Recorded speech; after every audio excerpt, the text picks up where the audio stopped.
Trump's approach to address our public education system is to completely dismantle oversight from the federal government and to, quote, bring everything back to the states. And one other thing I'll be doing very early in the administration is closing up the Department of Education in Washington, D.C., and sending all education and education work and needs back to the states. We want them to run the education of our children. Trump's Agenda 47 calls for the same solutions to this problem that are in Project 2025. Universal school choice, also known as a voucher system. Parents' rights, or in other words, parents' control over school curriculum. And returning education to the states.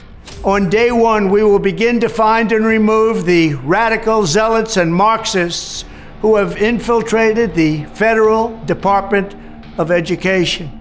I will have them fired and escorted from the building, and I will tell Congress that any appropriations bill I sign must reaffirm the president's ability to remove defiant employees from the job, adopt a parental bill of rights that includes complete curriculum transparency and a form of universal school choice. Trump cites the Heritage Foundation, the creator behind Project 2025, in his Agenda 47 about universal school choice.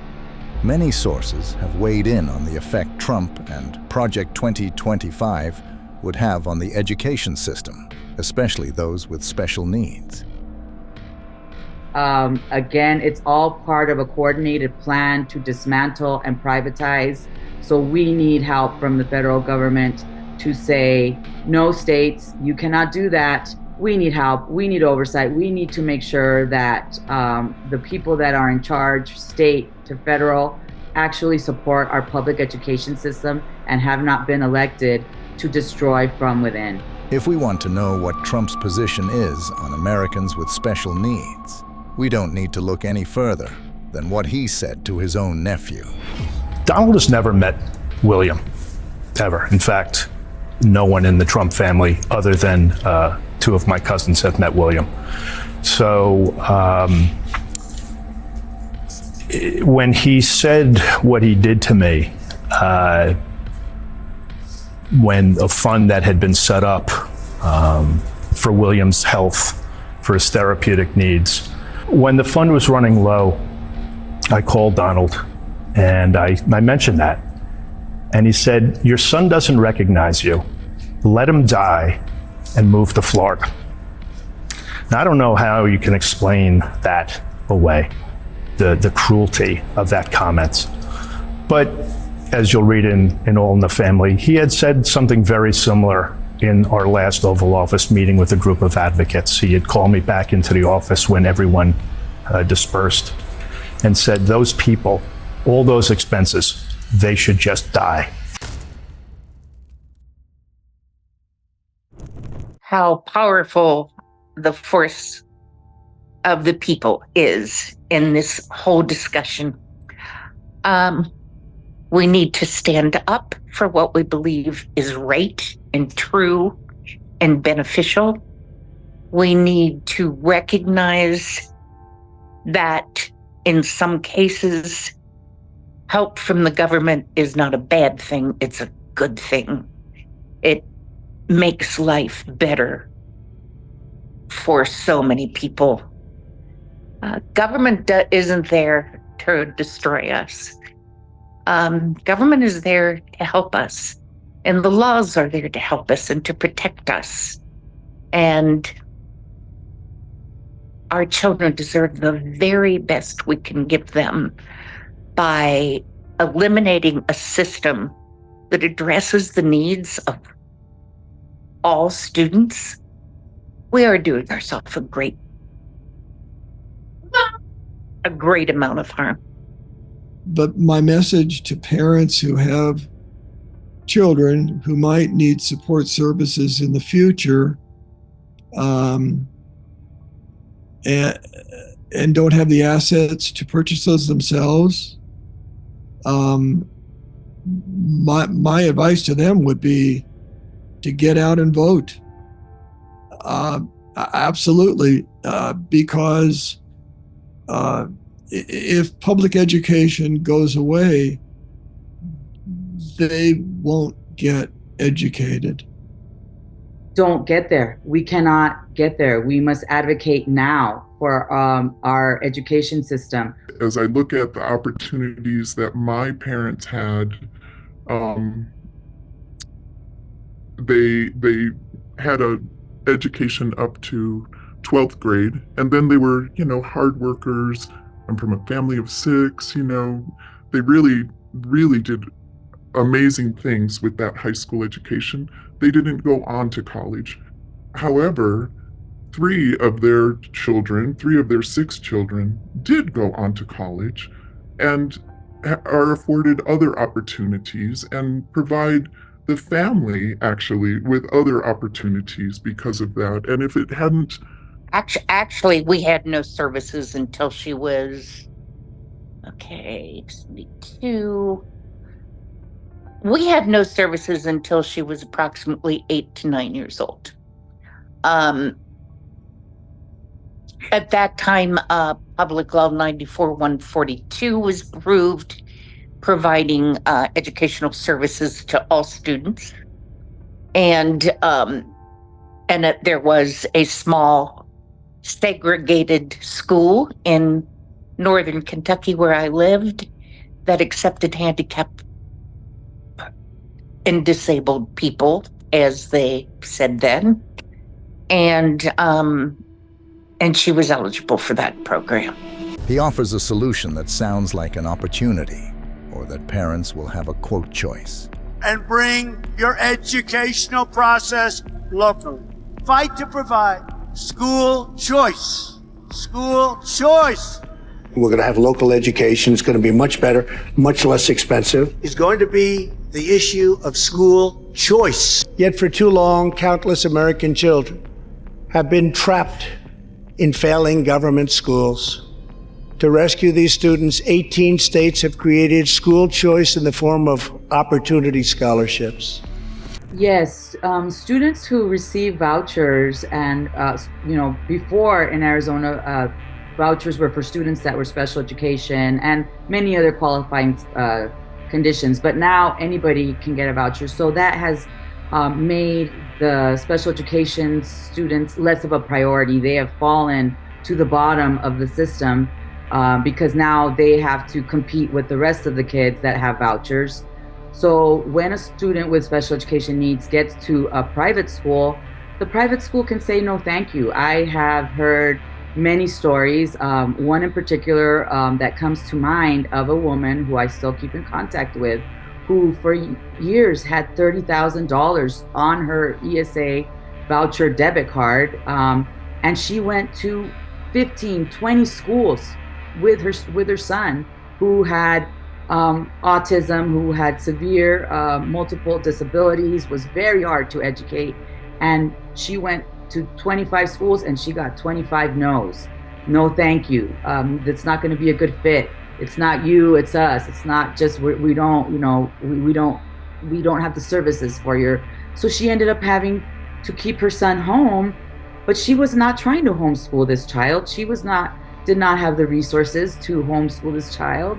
And so her story became part of the story of why we fight to rein in the universal voucher system in Arizona. And like this mom, there are many parents who have been told no.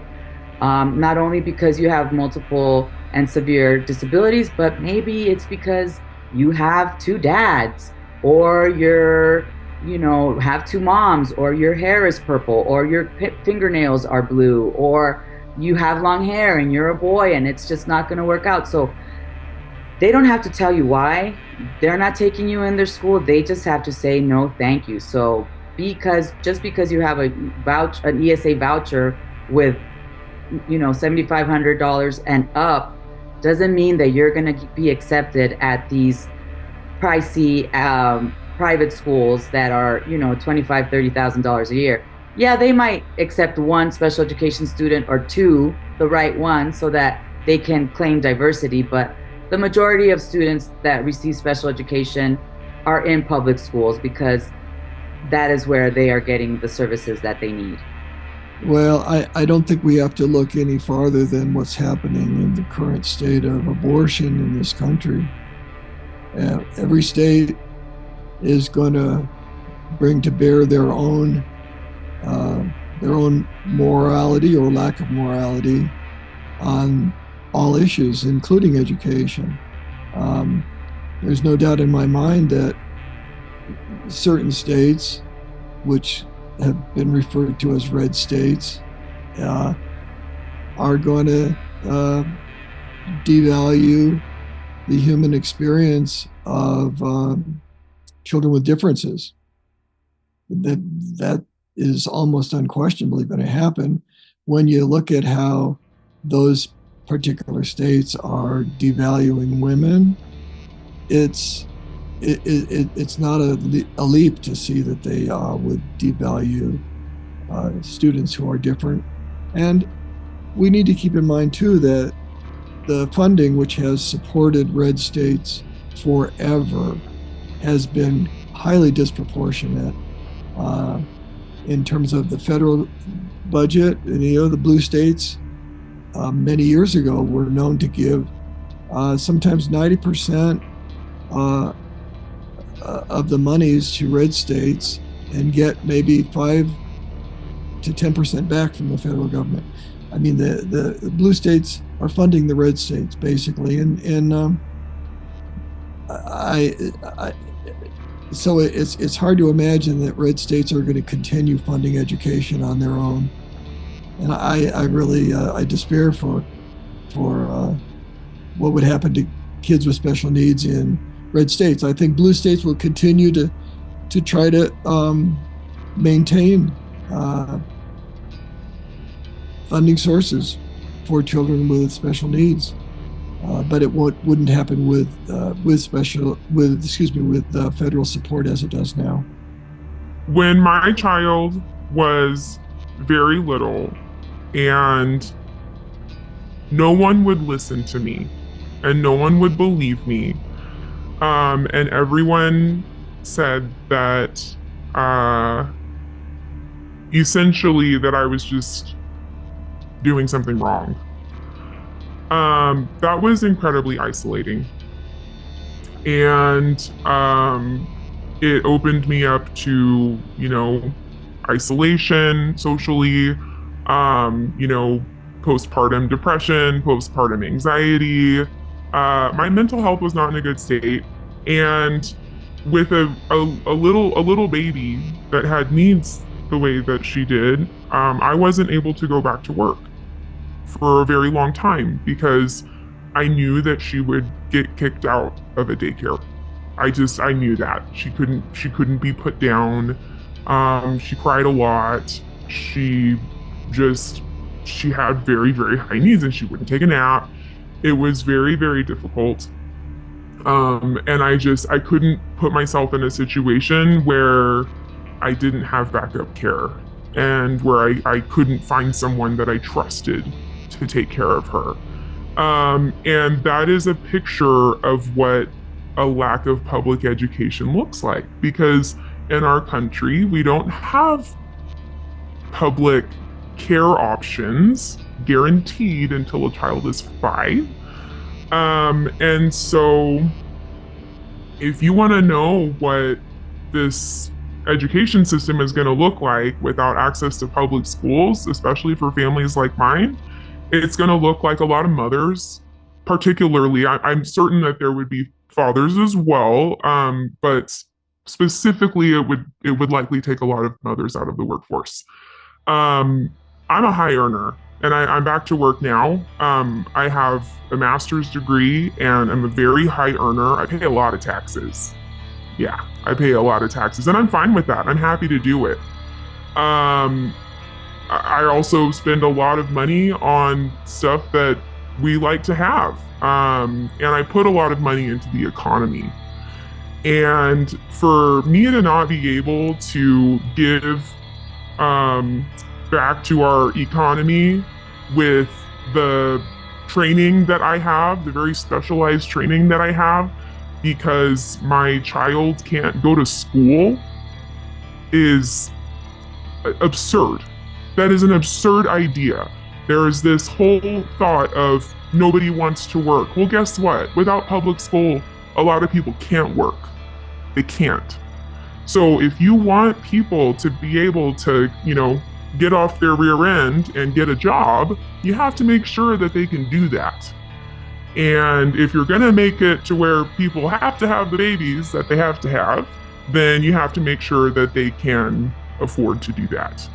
And the best way to make sure that people can take care of their children and stay in the workforce and put dinner on the table for their family is to help them with their children, no matter whether their children come out,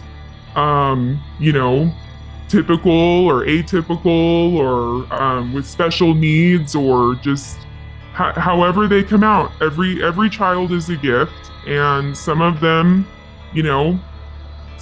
batteries aren't included, and so the school system a lot of times for a lot of families, that's the batteries. And so we have to be able to ensure that our whole system can work, and that things don't just come to a halt because some people want the government to pay for their private school. Another one of Trump's alleged accomplishments was the 2019 tax cut for billionaires that took funding away from public schools.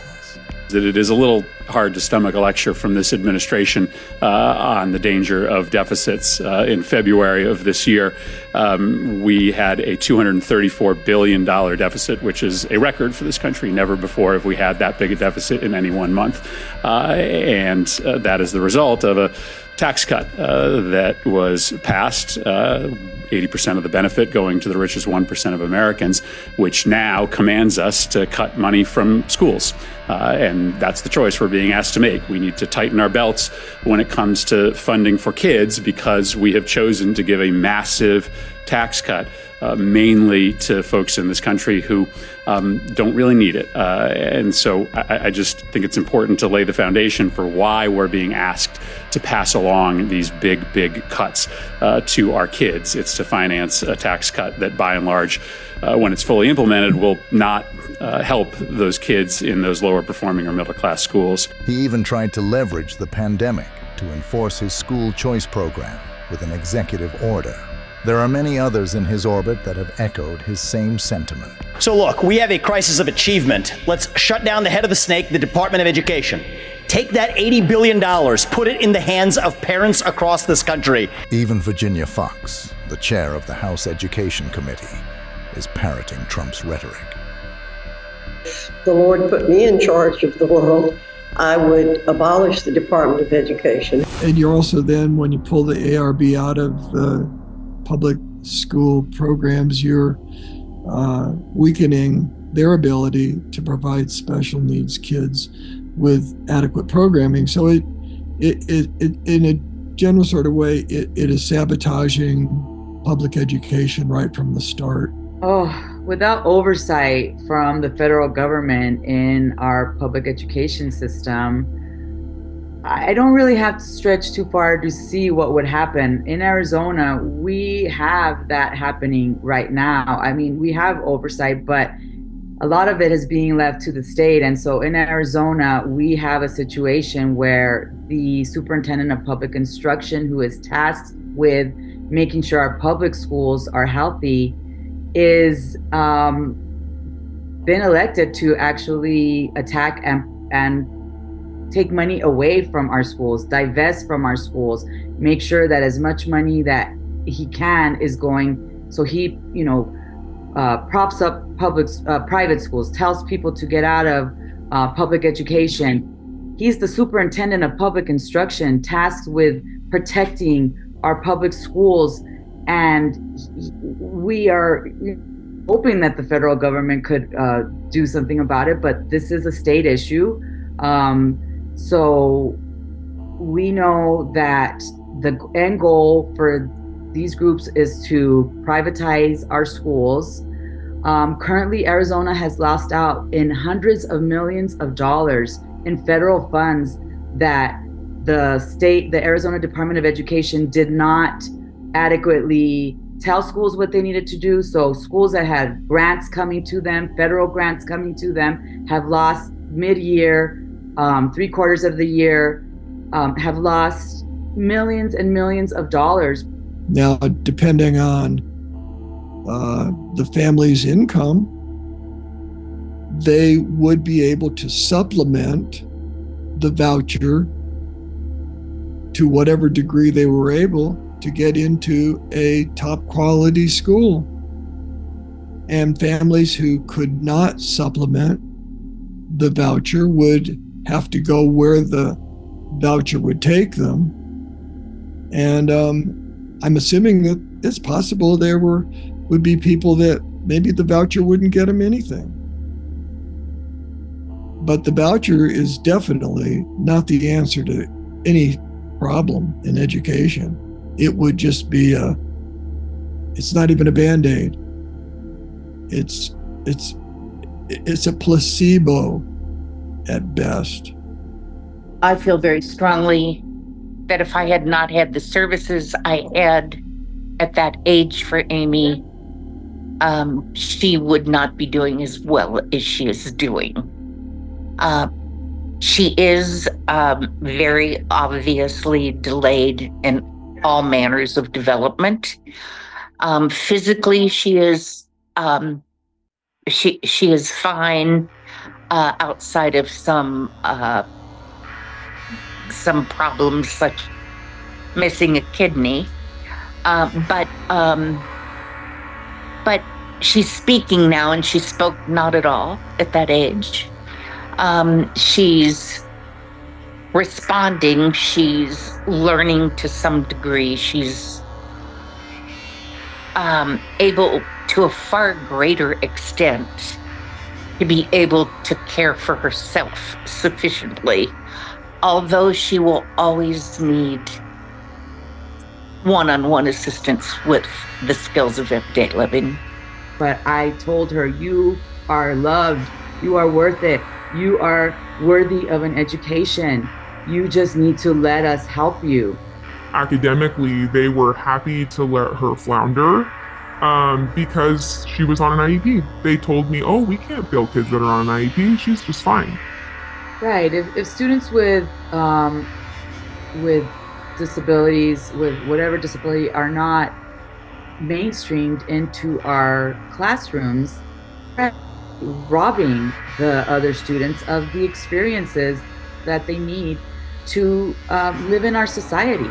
I think if the differences that people have are not seen in the classroom from a young age through the lifespan, we will go back. We will go back to a time when I was a child. I remember in high school, when I was a senior, a couple of kids were integrated into the classroom suddenly. They were brought to our school, and they probably lived in our community.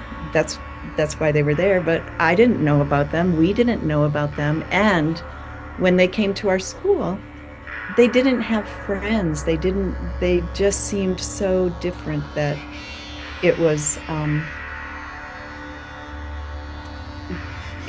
alienating, and in retrospect, horrifying to me, my own fear of them and my own lack of knowing how to have a relationship with them. And my catastrophic fear is that that's what we would go back to, that people would not understand the wide range of humanity that they're growing up with, and that alienation would come back for people with special needs.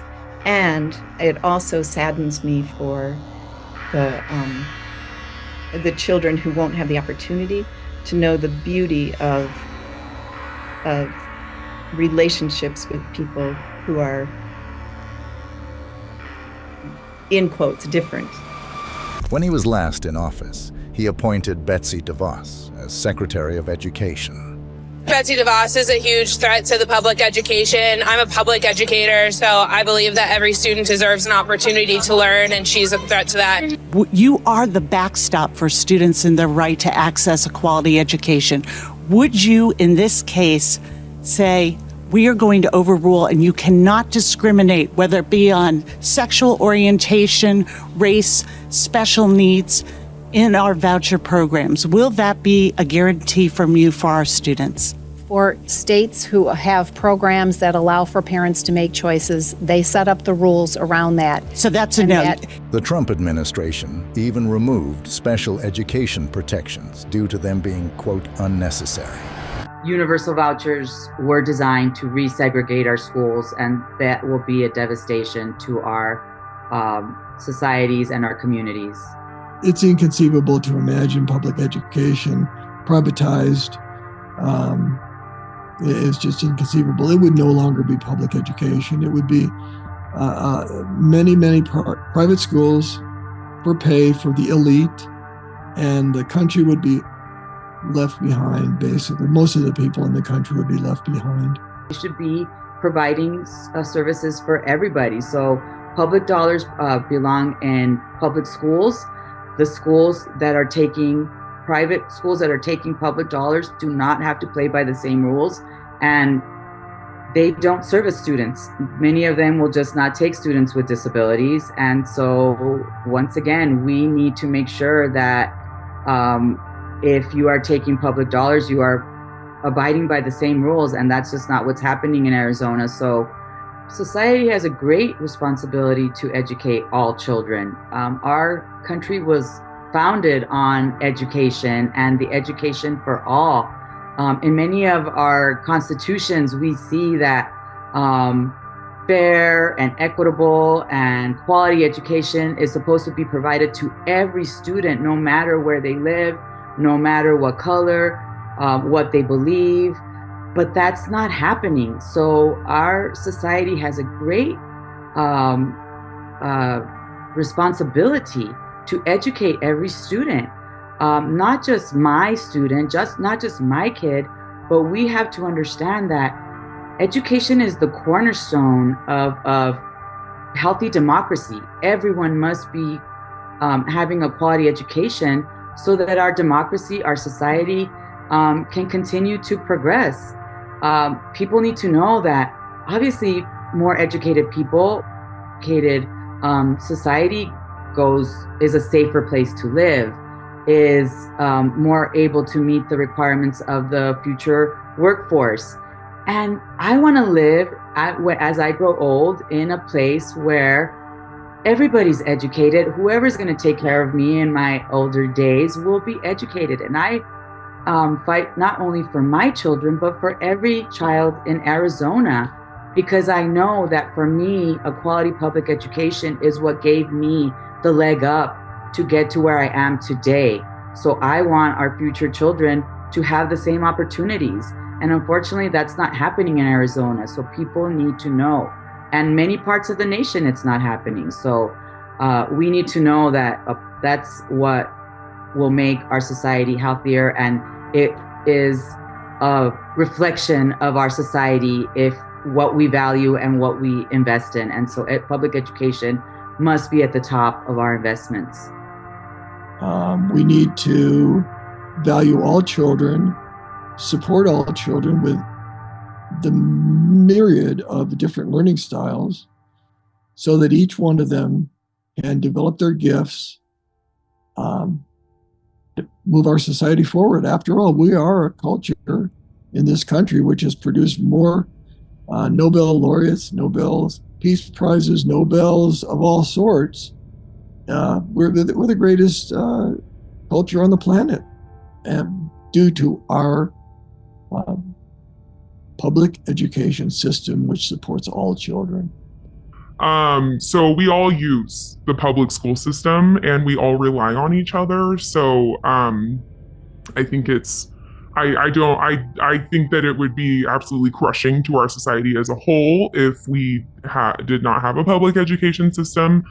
For my family particularly, I know that that wouldn't work for us because there are some really, really fantastic charter schools in my area that I have called and, talked to them about our situation, and they have told me that they don't have room on their roster for kids like mine. They just don't have the support. They just don't have the staff to enforce an IE. And so if we only have charter schools, then my child doesn't get to go to school. And guess what?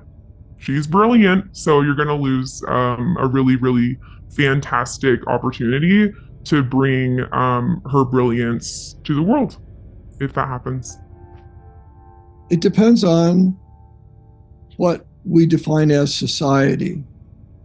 If we have a society in a dictatorship like the Soviet Union or any number of other dictatorships around the world, we're looking at an extremely stratified society where we value the most competent athletes, the most competent intellectuals, the most competent scientists, and we basically devalue the lives of the remaining population.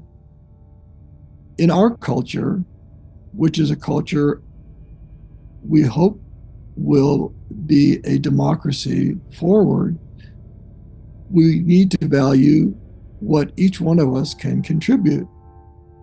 The artist needs to be valued for what they can contribute. The Down syndrome student needs to be valued for what they can contribute, which is considerable. Obviously, the scientists, the intellectuals will contribute because they have very efficient learning styles. On the other hand, it's kind of a well-known fact that Einstein was learning disabled.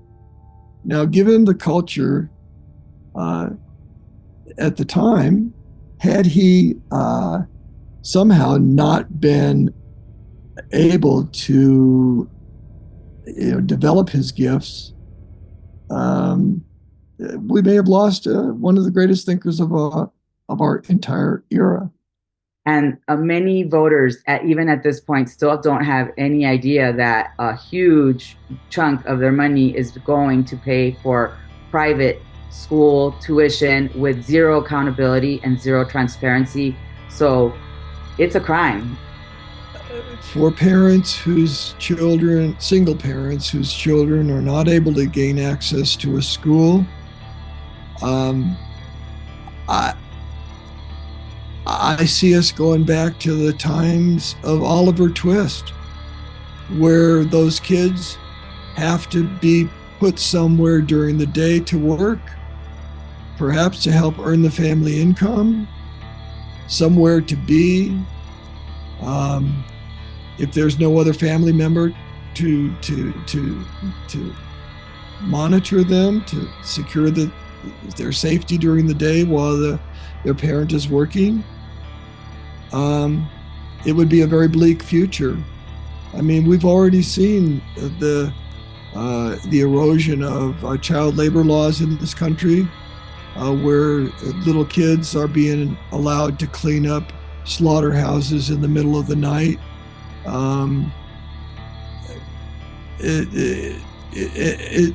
I see that as the future for these little kids who can't gain education. It's a horrible future. Thinking about what will happen to special education students if public schools are closed, is something that gives me chills. It gives me great anxiety because what I imagine is these students with really multiple learning or multiple disabilities or very visible disabilities with severe disabilities. I fear that there will be no place for them to go, that they will be back into a stay-at-home model where the family now has the burden of figuring out how to get them services, how to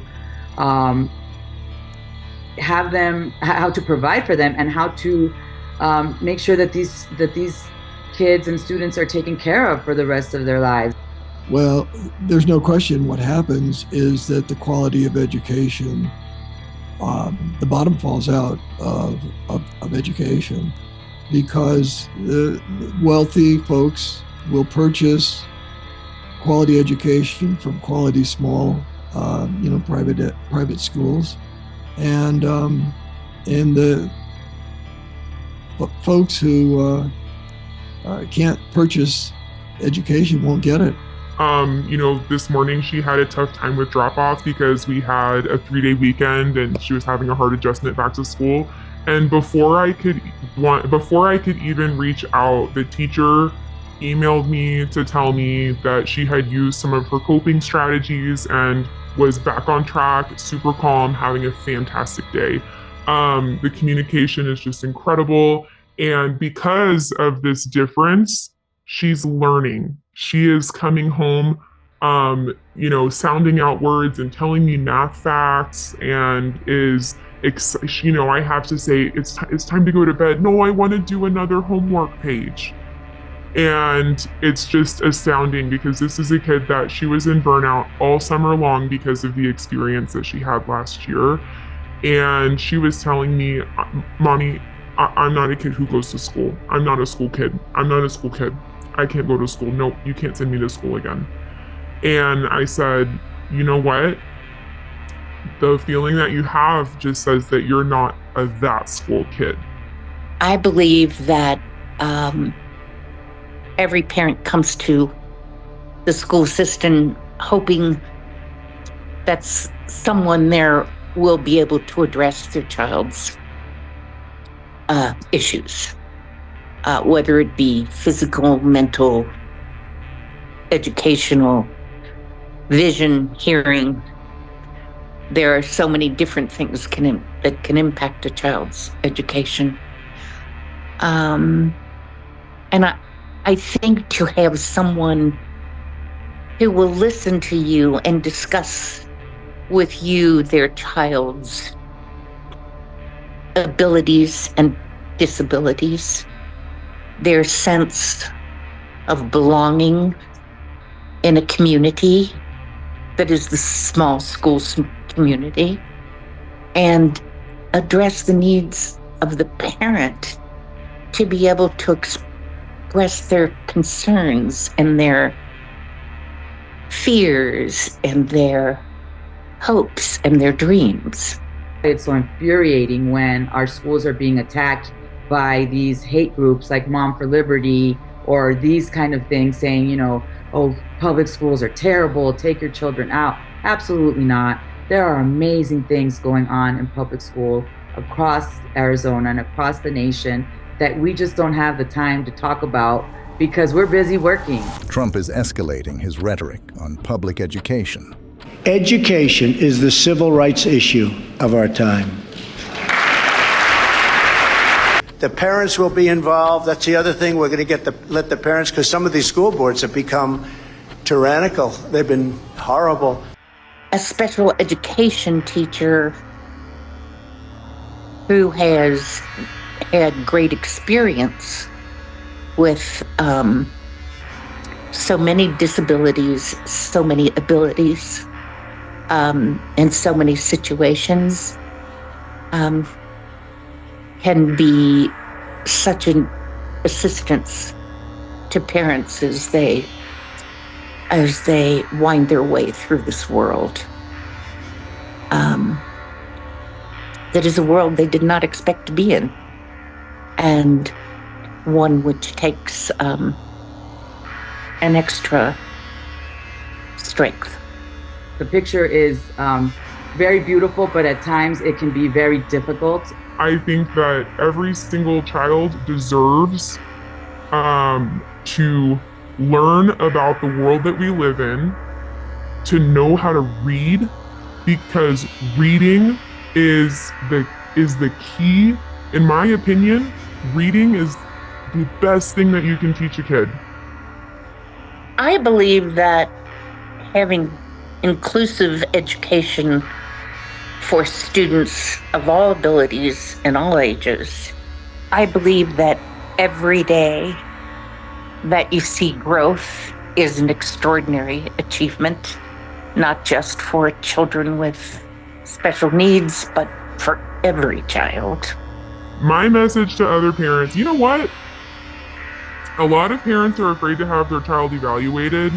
It's like people kind of dance around, these issues, and they don't want the boogeyman. They don't want anyone to say that their kid is autistic. But I'm going to tell you something. The best day of an autistic child's life is the day that their parents find out that they're autistic and then tell them that they're autistic and give them the tools to advocate for themselves and to know themselves and to figure out how to thrive in a world that's not really set up for neurodivergent people.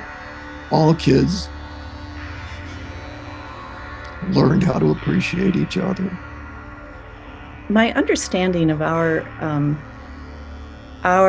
society's history of educating all students is that we knew that we were a better country if we had an educated population.